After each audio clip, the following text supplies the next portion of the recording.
सूबाई सदर परवेज खटक ने निगरान वज़ीर-ए-आला के इंतखाब को बड़ा और तारीखी फैसला करार दिया। कहते हैं पंजाब वालों से भी दरख्वास्त है कि बाहमी इत्तेफाक से निगरान वज़ीर-ए-आला का इंतखाब करें। इलेक्शन के लिए मुकम्मल तैयार हैं। इस बारे में तफसीलात जान लेते हैं पेशावर से बोल न्यूज़ के नुमाइंदे नवाब शेर से, जो इस वक्त परवेज खटक के साथ मौजूद हैं। बताइएगा नवाब शेर, क्या कहना है परवेज खटक साहब का इस बारे में?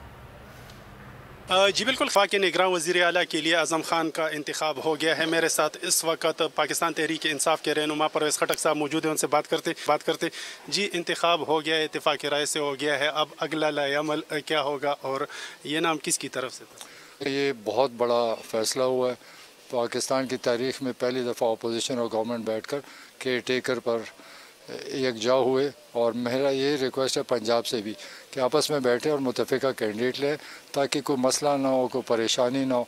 हमने जो चूज़ किया है आज़म खान साहब को, ये बेहतरीन एडमिनिस्ट्रेटर है, बेहतरीन इंसान है, और मैंने बहुत नज़दीक से देखा है इनको कि इंशाल्लाह ये सूबे के लिए काम भी करेंगे और एक बेहतरीन मिसाल कायम करें। हम तो चाहते हैं अभी इलेक्शन का अनाउंस करें ताकि मुकाबला और पता चले लोग किसके साथ हैं। लोग देख रहे हैं कि परवेज़ खटक साहब का यही कहना है कि वो इलेक्शन के लिए मुकम्मल तौर पर तैयार है जब भी इलेक्शन